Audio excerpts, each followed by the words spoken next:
notre souffle de jeunesse, nos acquis, nos idées et nos modèles économiques. Notre volonté, notre espoir pour le changement. Nos perspectives et nos stratégies de travail. Nos réalisations et nos projets futurs. Nous avons conçu un radar à travers lequel nous partons à la recherche. Là où les autres voient des problèmes, nous voyons des opportunités et nous les saisissons. Mesdames et messieurs, nous sommes les les craqueurs des opportunités.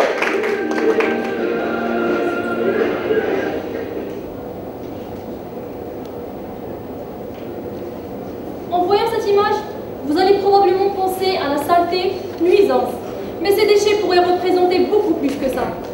Création de revenus, optimisation du rendement agricole. Vous voulez savoir comment ça marche? Alors on va vous raconter l'histoire de Mettre en Action.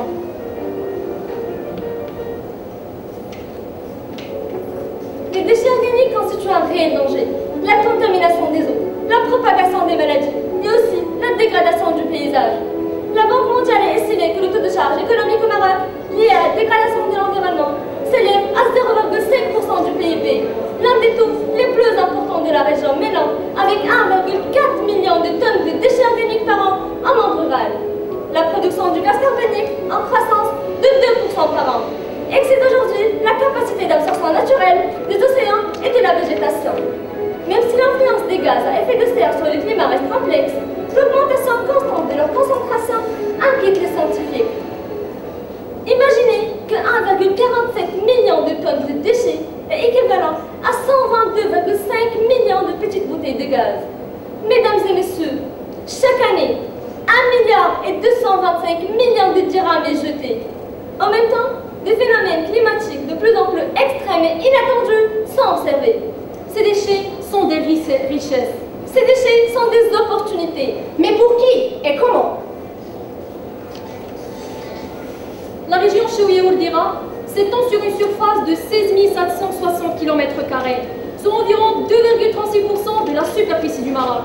Elle a comme principale activité économique l'agriculture, qui emploie 71% de la population en milieu rural, donc contribue avec 15% au PIB national. La région se compose de 102 communes, dont Letsaïd, située à environ 21 km de la ville de Stade, et Blimskine, située à environ 50 km. Malheureusement, les agriculteurs de cette région souffrent de la pauvreté, du manque des moyens, de modernisation des moyens utilisés et de la pollution, la chose qui freine leur intégration dans le développement agricole. Comment pouvons-nous donc utiliser toutes ces richesses afin d'améliorer leur niveau de vie? C'est là notre équipe intervient. Nous avons conçu un prototype dit biodigester, à l'aide duquel on obtient du méthane équivalent au butane, qui réduira les charges relatives à la consommation en gaz, ainsi que du fertilisant, 2,5 fois plus riche que du fertilisant classique, qui contribuera à l'augmentation du rendement agricole et bien sûr aux revenus des agriculteurs bénéficiaires. Nous avons sensibilisé des familles, des douars, ou les Sidi Ben Sabra ou les Tsirid, et ou les Thamou, Blimskine par rapport au danger qui les menaçait. Nous les avons formés afin qu'ils puissent concevoir le biodigesteur. Et nous avons mis à leur disposition des prototypes opérationnels à 100%. Mais pour nous, ce n'était pas encore satisfaisant. Nous avons donc fait appel à Make Sense, une organisation non gouvernementale de consulting de l'entrepreneuriat social, afin d'améliorer notre modèle économique et toucher encore plus de bénéficiaires. Avec fierté, nous avons atteint cet objectif et nous avons conçu, après des séances de coaching, un prototype centralisé 15 fois plus productif, qui nous a permis de dupliquer le projet au Douar ou l'Edham ou Blimski avec 20 familles. Grâce à cela, nos voix agriculteurs ont pu améliorer leur culture grâce à l'utilisation du fertilisant, donc du revenu.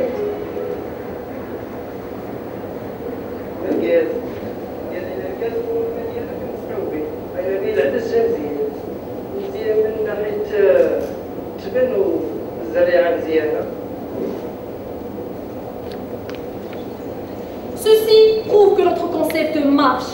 Mais nous ne nous sommes pas arrêtés là. Nous sommes allés un pas de plus vers l'avant, puisque nous pensons que l'avenir va être bâti aujourd'hui. Nous avons formé 60 étudiants de l'Institut technique de l'agriculture de Chouïa de différentes régions pour la conception de nouveaux prototypes, ainsi qu'au sujet de la préservation et la protection de l'environnement. Pour résumer notre projet, nous avons sauvé notre planète et nous avons augmenté le revenu. Nous avons assuré aux agriculteurs un pont vers le chemin du développement agricole. Nous les avons coachés pour devenir des agriculteurs modernes. Mesdames et messieurs, nous sommes fiers de vous faire part de nos performances. Nous avons conçu 10 prototypes prototype décentralisé et un prototype centralisé. Nous avons produit 91 bouteilles de gaz, 4320 kg de fertilisants et nous avons éliminé 4320 kg de déchets, tout en réduisant les charges de la production d'énergie de 10 familles de 80%. Nous avons augmenté le revenu des agriculteurs de 50% grâce à l'évolution du rendement agricole. Le projet met un accent à respecter tous les piliers de la durabilité. Social. Développement d'une conscience locale en matière de biogaz et de fertilisants pour l'agriculture. Nous avons transmis le savoir à nos bénéficiaires. Nous avons amélioré leur niveau de vie et nous les avons autonomisés. Économique. L'augmentation du revenu des agriculteurs et la diminution de la facture énergétique des familles. Environnemental. Substitution aux énergies non renouvelables. Protection des ressources forestières et la lutte contre la pollution. En voyant cette figure, vous allez certainement penser à l'été, au beau temps, ou au coup de soleil brûlant après un bronzage. Mais cette étoile est non seulement le moteur principal du fonctionnement de notre projet suivant, mais c'est aussi un développement durable, une source d'énergie facile, une diminution de la pollution de l'air et même une réintégration des paysans dans la société. Vous voulez savoir comment ça marche? Nous allons vous raconter l'histoire de Solar Oven. Au Maroc, le bois est la deuxième source d'énergie. Il est utilisé essentiellement pour la cuisson des plats, le chauffage de l'eau et les habitations. Les fumées qui s'en dégagent ne sont pas aussi inoffensives qu'on voudrait bien le croire. Le chauffage de bois représente une source importante des contaminants de l'atmosphère, monoxyde de carbone, composés organiques volatiles et oxyde d'azote. L'exposition aux contaminants provenant de la fumée des cheminées peut avoir des effets néfastes sur la santé des résidents. Certains composés organiques volatiles sont cancérigènes, aggravation des maladies cardio-respiratoires et irritation des voies pulmonaires. L'utilisation de bois ne donne pas seulement conséquence à ceci, mais un problème encore plus important, la déforestation. La déforestation pourrait causer la disparition de 230 millions d'hectares de forêt d'ici 2050. C'est environ 30 000 hectares perdus chaque année au Maroc. Cette crise énergétique enregistrée ces dernières années continue d'accentuer le phénomène de déforestation. Selon les conclusions du Centre marocain de développement des énergies renouvelables, l'abattage et la collecte de bois pour la cuisson et la chaufferie représentent le premier facteur responsable de la déforestation des massifs marocains. Nous avons donc pensé à utiliser l'énergie issue du soleil à travers l'exploitation de ces rayons. Et en faveur de qui? La région de Zagora n'est pas seulement connue par son abondance en matière de chaleur et de soleil, mais aussi pour être la région comportant la commune rurale la plus pauvre du Maroc. Les paysans de cette commune sont pauvres, incapables, analphabètes et exclus de la société. Et rien que pour fournir leurs besoins quotidiens afin de garantir beaucoup de leur activité, comme le chauffage et cuisson, ils doivent marcher plusieurs kilomètres pour pouvoir enfin arriver à leur source de ravitaillement. Cela affecte même la population mineure de notre région cible. La collecte de bois représente une lourde charge physique pour les femmes et les enfants. Avec le recul de la forêt, il faut aller de plus en plus loin pour les récolter, chose qui oblige malheureusement les enfants à quitter l'école afin d'aider leur famille. Ces familles ne souhaitent plus continuer comme ça. Elles rêvent d'un avenir meilleur pour leurs enfants, elles rêvent des opportunités de travail et même d'amélioration de leur niveau de vie. Mesdames et messieurs, tout est lié. Il est vraiment urgent d'agir pour stopper ce processus. À ce moment-là, apparaît une équipe Enactus FSTSTAD pour changer ces situations et venir en aide à ces personnes tant désirant d'une évolution radicale de leur routine journalière. Dans ce sens, nous avons conçu et réalisé un appareil solaire fondé sur la capture des rayonnements émis par le soleil afin d'assurer le besoin en cuisson, chauffage et aussi le besoin en gaz, qui peut être difficile à l'avoir, le remplacer d'une manière écologique, durable et économique. Nous avons consacré 20 heures pour former 5 familles de différentes communes qui partagent tous la même souffrance, la difficulté d'accès à une énergie pour l'utilisation quotidienne, sachant que 80% utilisent principalement le bois. Après les formations, nous avons conçu 5 prototypes opérationnels que nous avons mis à disposition de 5 familles de 5 communes rurales différentes. Mais nous ne nous sommes pas arrêtés là. Nous sommes allés un pas de plus vers l'avant. Avec des cycles de formation supplémentaires et à l'aide de notre population concernée, nous avons conçu un modèle économique qui fait que le four sera mis à disposition de tout le Doua. Et donc, ça sera un service payant. Le revenu sera au profit des 5 familles bénéficiaires de notre projet. Mesdames et messieurs, nous sommes très fiers de vous faire part de nos performances. Nous avons limité l'utilisation du bois à 3 kg par jour. Donc, lutter contre la déforestation. Nous avons réduit les charges de portage de bois. Nous avons limité l'exode rural lié aux conditions de vie difficiles. Notre projet a réussi à regrouper tous les facteurs de durabilité. Social. Formation, sensibilisation et amélioration du niveau de vie. Économique. Augmentation de rendement énergétique. Environnemental. Diminuer la pollution et combattre la déforestation. En voyant cette figure, vous allez probablement penser à la nourriture. Mais ce plat représente beaucoup plus que ça. Argent, opportunité de travail et même une interaction sociale. Vous voulez découvrir comment ça marche? Nous allons vous raconter l'histoire des Superwomen. L'université Hassan Ier comporte 14 438 étudiants.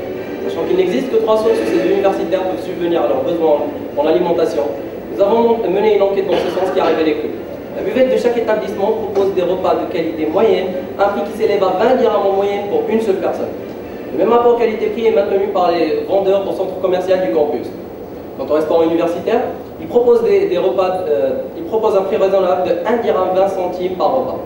Toutefois, la qualité de ces plats n'est pas du tout appréciée par 91% des étudiants interrogés. Une autre option reste existante, celle de se déplacer au centre-ville pour s'alimenter. Certes, ces derniers restent peu fréquentés par les étudiants d'université, et cela est dû au coût qui s'élève à 40 dirhams si on prend en compte les charges de transport. Toujours grâce à l'étude qu'on a menée au sein de l'université Hassan Ier. 67% des étudiants ont réclamé qu'ils préféraient des plats préparés à domicile avec un prix suggéré moyen de 18 dirhams par personne.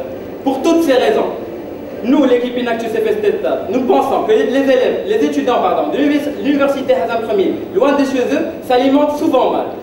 Et pourtant, c'est à cette étape que les étudiants acquièrent leurs habitudes alimentaires futures. De mauvaises habitudes alimentaires qui peuvent se révéler par la suite très lourdes de conséquences, pouvant même atteindre parfois l'intoxication alimentaire. Comment pouvons-nous donc assurer une alimentation saine avec un prix convenable aux étudiants? Nous avons pensé que ces repas ne sont pas juste de l'alimentation au profit des étudiants, mais de l'argent et des opportunités de travail. Mais en faveur de qui?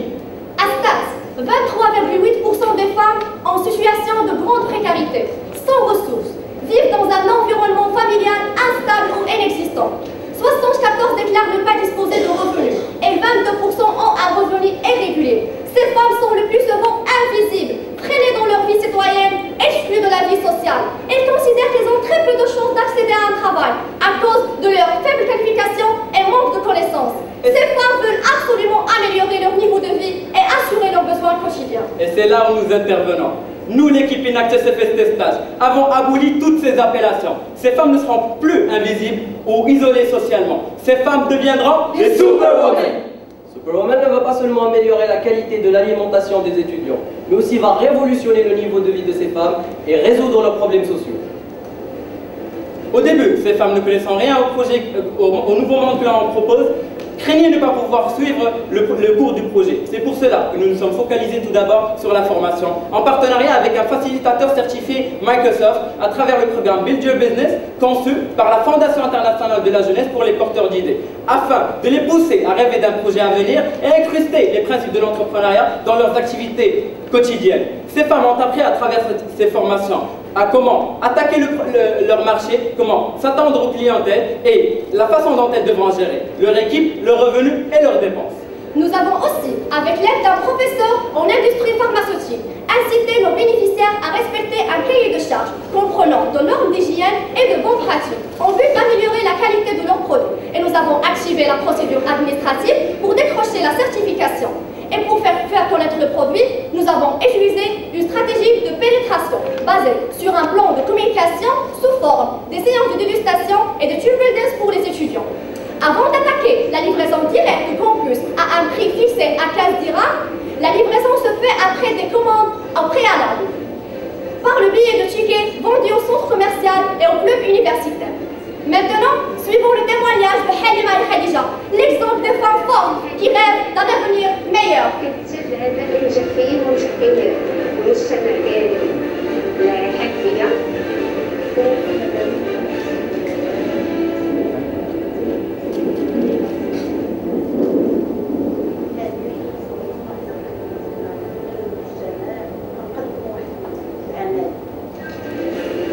Résultat, notre concept marche. Mais nous ne sommes pas arrêtés là. Nous sommes allés un pas de plus vers l'avant. Avec une idée simple et une exécution bien précise, nous avons pensé qu'il manquait une petite touche pour valider la durabilité de notre projet. Nous avons donc signé des conventions avec l'association GCI Zetaj Mesdames et messieurs, nous sommes très fiers de vous faire part de nos performances. 10 femmes ont créé leur propre emploi. Avec un revenu de 850 dirhams par mois. Nous avons transformé ces femmes en femmes complètement autonomes et femmes entrepreneurs. Grâce à ce projet, les femmes ont établi une connexion entre elles, ne sont plus isolées socialement et ont regagné confiance envers leur communauté. Les 360 kg de déchets générés par ces repas ont été recyclés à travers notre premier projet, Mette en Action. Mesdames et messieurs, notre projet a tout de même validé tous les piliers de durabilité sociale, Formation, sensibilisation et amélioration du niveau de vie. économique, Création de revenus. environnementale. Nous avons protégé notre environnement grâce au recyclage des déchets générés par ce projet. Mesdames et messieurs, 36 membres ont partagé une seule vision, celle de favoriser le progrès sociétal à travers l'action entrepreneuriale. Nous avons révolutionné 2 régions, fortes en potentiel mais faibles en capacité. Nous avons impacté la commune rurale la plus pauvre au Maroc, Katra. Nous avons sorti 10 femmes de stade de l'isolation sociale. À travers le radar qu'on a conçu, nous sommes partis à la recherche des opportunités. Le concept marche. Nous ne sommes jamais arrêtés là. Nous sommes toujours allés un pas de plus vers l'avant. Mesdames et messieurs, nous sommes... Et